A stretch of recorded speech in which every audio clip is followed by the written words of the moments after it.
Mga boss, idol, tara na at pag-usapan natin ngayon ang balitang request ng mga fans kina LeBron James at Stephen Curry na magsama na lamang sa iisang team upang maisalba ang kanilang season ngayon. Sasabayan na rin natin ito ng katanungan kung pangkampyonato na nga ba ang lineup ngayon ng Boston Celtics.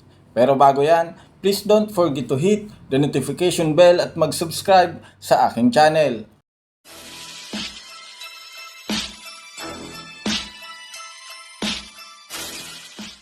Unahin nga natin ngayon mga boss idol ang balita sa Boston Celtics. Isang napakagandang araw nga ito para sa mga fans ng Boston dahil natalo nga nito ang number 1 team sa West na Minnesota Timberwolves.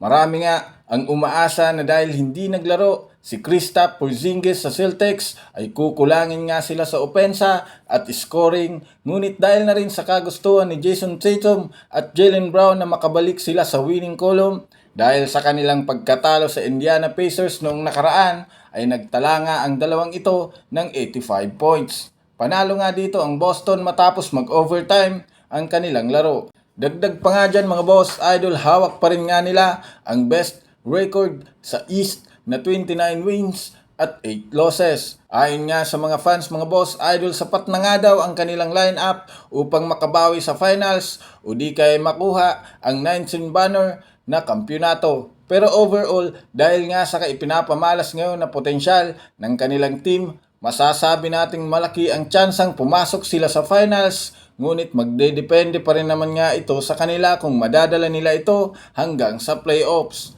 Yan naman nga ang ating aabangan sa mga susunod na buwan at sa kanilang mga laro. Sa kabilang dako naman mga boss idol tungkol sa request ng mga fans kina LeBron James at Stephen Curry.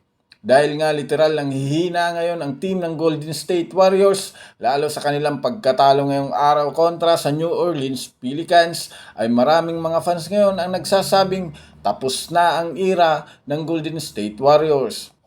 Kahit nga daw sa mismong bahay nila ay nag-i-struggle pa rin kahit man halos nasa kanila na ang lahat ng advantage sa laro. Bumagsak na nga sa 17 wins at 20 losses ang kanilang record at kapag hindi pa sila nagbago sa mga susunod nilang laro, malamang sa malamang babagsak sila hanggang sa pang-13 dahil para sa kaalaman ng lahat, mainit nga ngayon ang team na sumusunod sa kanila na Utah Jazz. Kaya naman dahil nga sa kanilang mga pagkatalo, maraming mga fans ang nagre-request na kailangan na lamang sumama at makipagtandem ni Curry sa Lakers upang sa ganun ay maisalba ang kanyang season.